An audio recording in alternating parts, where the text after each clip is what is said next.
Hello and welcome back to Serious About Salvage. Now again we've got another new car. So today I'm bringing you a Suzuki Swift 4x4. Yeah, it's a 2014. It's on a 63, but they didn't come out until 2014. So it must be a very, very early 2014. And it's in a really nice pearlescent white. Grey white. It's hard to tell really, but I've checked the paint code. It is a pearlescent, which could give us a bit of an issue with the parts that I need for the paint match. And yeah, sorry about the noise. It's a bit windy up here today, so I've got a bit of rattling and clattering of the panels on the unit. Now, I got this car for what I think is an absolute steal. Bear in mind, it is the 4x4 version, so these do command a decent, amount of money. They are worth more than the normal two-wheel drive, but obviously we are out of the snow now, so whether it'll be a difficult sell, I don't know. We are up in the sticks up here, so they're ideal for like farmers' wives, that kind of thing, if they've got like a farm lane up to their house. And for this car, I paid £1,250 out the door. The hammer price was £1,050 and there was £200 fees. I think it's an absolute steal, absolute steal. Damage isn't even that bad. This side's all fine. The damage is on the front, and it's very low down, the damage.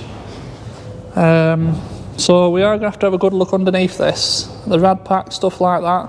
I've literally just got back with it, so I haven't looked at it at all myself. I don't know what's going on.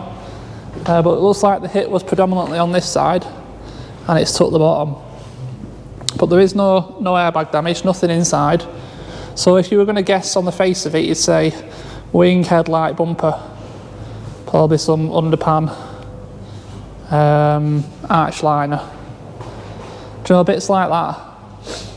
Now what I've noticed straight away is, because this is obviously the 4x4 version, they did an SZ4, which didn't have all these extensions, all the black trim round, or you can see the trim there on the bottom of the bumper. And if you noticed when we're around the back, I'll show you again, the one at the back. So the SZ3 didn't have all that, so this is an SZ4. So with the SZ4, like I said, you get the trims, you get the arch extensions, all the black mouldings, you get keyless entry and go, some other bits and pieces. But what is imminently evident is that all these trims are stick-on. They just stick on. So underneath it all are just standard Suzuki Swift panels, bumpers, whatnot. So the only thing we're going to struggle with is the paint. I'll have to probably get some of these little trims from a dealer, but the paint, obviously being the pearlescent, I really want to get the panels and the bumper in the right paint colour, because pearlescent's very, very hard to match up. Yeah, that's what the plan is. And I have noticed straight away there's a bit of damage on this rear door, unfortunately, there, and it's also creased a little bit down here. You can't see it, but you can just about see it. So there's not much point trying to repair that. I'd be better off just finding a rear door. They're not expensive. Right, so this car is listed as a non-runner. It basically didn't even say, they didn't have an ignition light, I don't think. It just said cannot attempt to start or something like that. So obviously, going back to the low damage on the front, your immediate thoughts is sump. Is there damage to the bottom of the engine, which is why they haven't attempted to start it? So let's crack open that bonnet. I haven't touched this car, like I said, I haven't tried to start it. There's certain things I want to do before we even attempt. One of which is, well, the first thing you're going to do is check the dipstick. Oh my god. Because if the sump's smashed, then we're going to have no oil, are we? So let's pull that. And we have oil. So that's fine. Alright, so the sump must be well, in one piece, but still I don't really want to, the bonnet can stay up, attempt to start it until I've had a look underneath it. So let's get it backed up into the ramp and we'll get it lifted up, have a good look underneath and then pull it down, put a booster to it and see if it runs. And hopefully for 1,250 quid, if it's a runner, we should do well out of this, do very well. Let's get it on the ramp.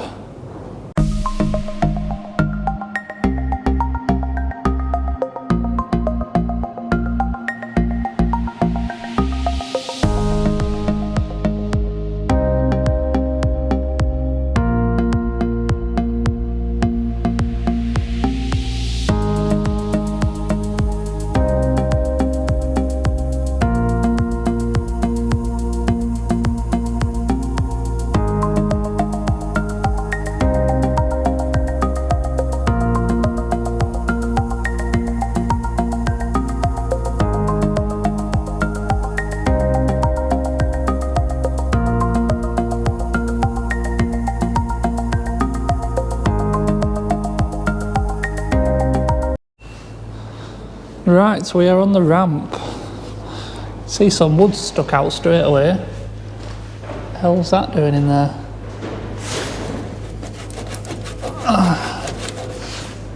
Okay, let's lift it up a bit more, get it under it a bit.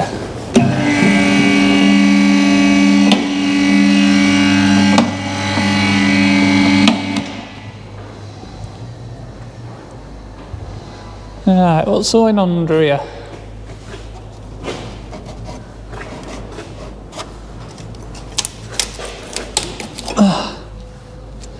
Got some wood.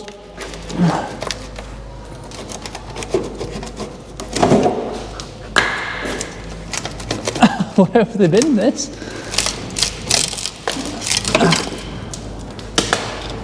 Wow, it is up there, isn't it? Oh, got it out. So yeah, okay. So what's going on with this exhaust then? It's a bit low, isn't it?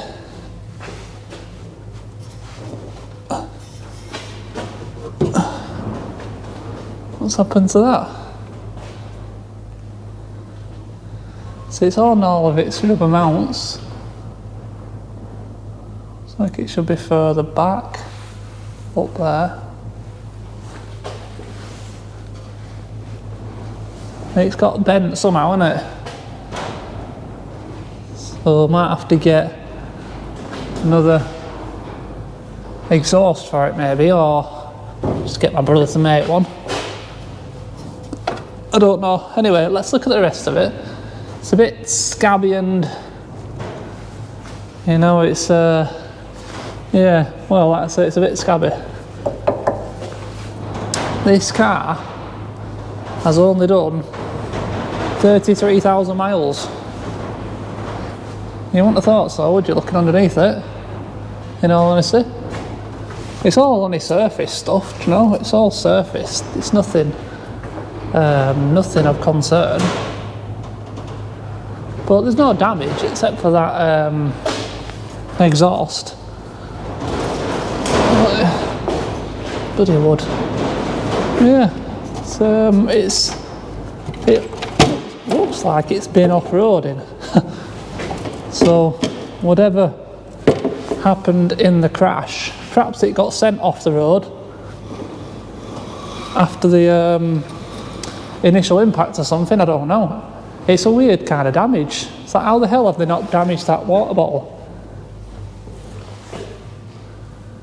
It's a weird one. But there's no damage to the crash bar. No damage to the bottom of the chassis legs, because these are all spot welded onto the bottom of the chassis legs. So no damage to them. Can't really see. Bottom of the air conrad is a little bit bent there. But I suppose we can test if there's any fluid in it. We got a bit of damage to the bottom plastic support, but it is all, I bet it all comes forwards actually. It's all snapped and at the front of it snapped off, so I'm going to have to get a new one of them. But all in all, it looks okay, and there's definitely no damage to this sump. So I'm happy there. Alright, so yeah, alright, okay. Tyres, fronts, have plenty on them. Yeah. Rears. Rears are very, very cracked. See the cracks in between the treads there? And they're pretty close to the limit, Sheridan. They're old tyres, they are. I bet they're the originals, you know. Bet they're original tyres. Continentals. What's it got? Rodex. Some cheapos on the front. Are they the same? No, not at all. No. Right, alright, let's get it down. And we're just going to have to give it a fire and see what happens. Put some power to it. Oh, there's a bit of damage there as well. Whether they've tried to jack it up on that or something, I don't know. Right, give us a sec, I'll get it back down, get some power to it, and all we can do is crack it up, see what happens. Right, it's down, and I've just had a look as well. We've got plenty of coolant, so we haven't got a leak on the radiator. And I've just had a little look under here as well, and we've got a cam chain, so it's a chain engine, not a belt. Right, so we're going to put a bit of power to this car, and I'm going to use the super capacitor. Don't forget, guys, one of you lot are going to win this at 20,000 subscribers. Great bit of kit. 98%. We're going to put this on to this Suzuki when it beeps. Yeah, that's 100% now. So bring it over here. Oh, not very easy with one hand.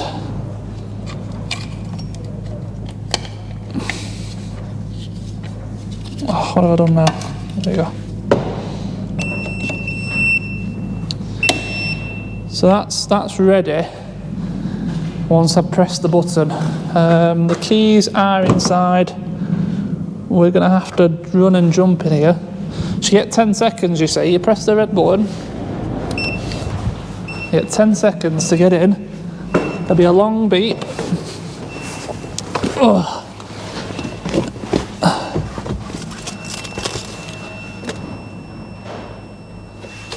Come on. What's going on? Anything? Oh. There we go. It took a bit to pair the key back in. That's what we were struggling with then for a second. Because, like I said, these are keyless. And we got 2 keys as well. Bonus. But it runs. Which is a result.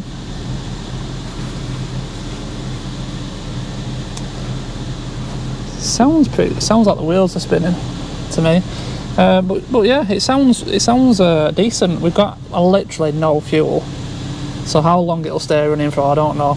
33,219 miles. But yet again, like I said, another runner. Listed as a non-runner, but it runs. I haven't showed you in here, have I? It's nothing to write home about. If you can see any of it. Haven't located any paperwork for it. That's the front splash guard. That's good. It's making a funny noise. Let's have a look what it is. I think it's a wheel spinning. No wheel spinning there.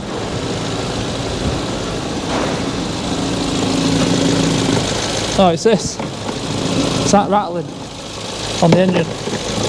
Good. That was a weird noise. I'll get rid of that. and she stayed running, so that means the alternator's working. Let's get them lights off.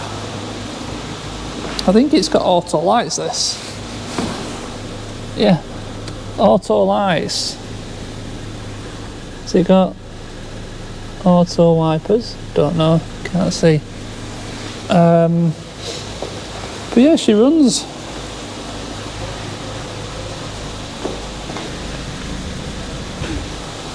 So again, another car listed as a non-runner. What have we done? All we've done is put a bit of power to it. Done a few preliminary checks first. There's nothing leaking. Put power to it and it started up. So again, got lucky with this one.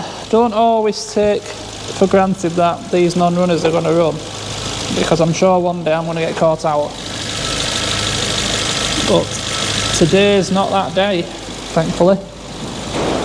So I want to get this damaged stuff off now in this video, and so then I can get my list together exactly what we need, make sure there's nothing missing, and we can crack on with this repair now. So I'll do that, and then we'll see if it actually drives afterwards, because I don't want to take it off the ramp right now and then put it back on again to take the parts off, just wasting time.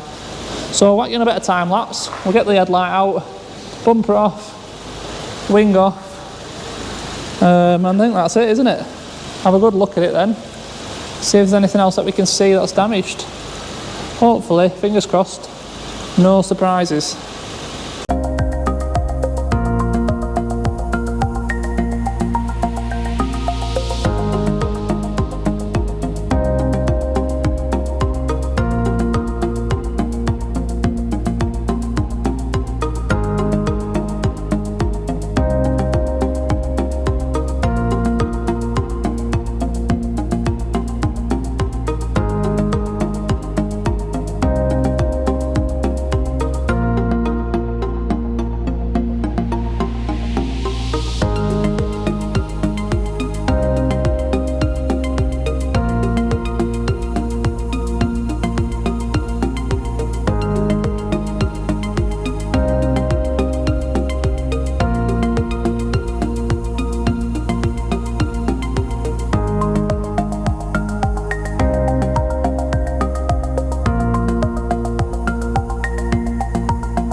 Alright, we're all stripped and pulled apart of all damaged parts.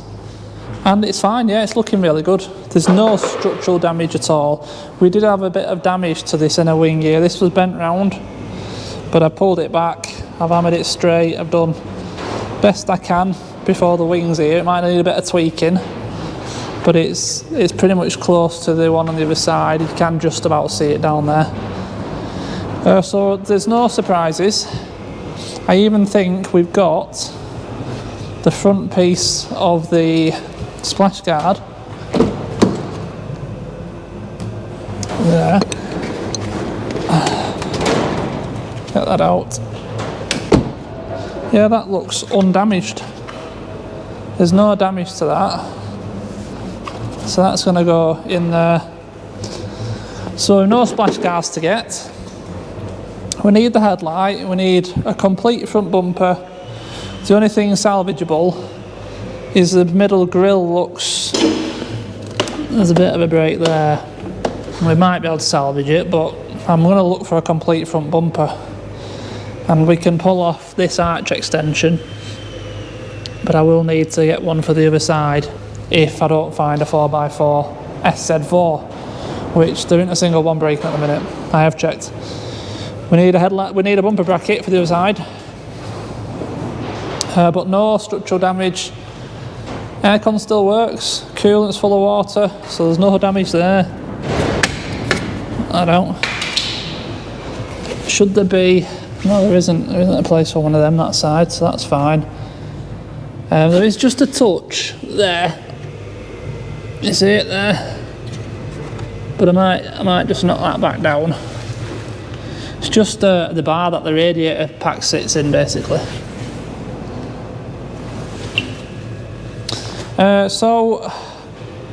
And there was this piece, which I think is the piece that joins the bottom of the bumper to this support, basically, to stop the bottom flapping. So I need one of them. But that is it. Outside temp sensor still there. We have got a plug pulled off there, but that is basically one of them. So I need to get a wire with that plug on. So yeah, that's it. No surprises. And as I said, these little extension pieces just stick on. So they stick onto the wing. Show on the other side. As you can see there, it carries on. It's just stick on. So we just need normal panels, and then I'll just get them extension pieces, probably, like I said, from Suzuki. Can't check if it dries because it's just run out of fuel, so it just spluttered and died. So I need to get some fuel ready for the next video, but I have no reason to believe that it's not going to. So I think it's going to turn out to be a nice one. This should be a nice, easy one. Can't find any paperwork, so we're going to be servicing it. But we have got the 2 keys, which is always a bonus. But yeah, that's going to be it, I think. I need to get some parts together now. So headlight, bumper, wing, and I need a driver's rear door, because I need to. I'm not repairing that. There's no point. Might as well just get a door. But we may have to repair this sill. Looks a bit crap, doesn't it? So it might be a case of pulling this off, tapping that in, put a bit of filler in there, sanding it, and painting this sill. Which is unfortunate, really, but it does spoil it a little bit. And 2 rear tyres, yes. So not bad, not bad. Bargain little car, £1,250. What do you think, guys? Let me know what you think. Have I got a steal? Is it a good buy? Anyone interested in it when it's done? 33,000 miles, it's done nothing, this car. It'll be spot on when it's finished. Beautiful pearl white 4x4 Suzuki Swift. Right guys, that's going to be the end of this video. As always, thank you very much for watching. Massively appreciated. If you do like these videos, please do consider subscribing to the channel. Big thumbs up. And don't forget, let me know what you think about this Suzuki Swift. Cracking little car. I think it was a bargain myself, but let me know what you think. £1,250, 14 plate, 33,000 miles Suzuki Swift 4x4 SZ4. Mouthful. Thank you for watching, and I'll see you in the next one. Cheers.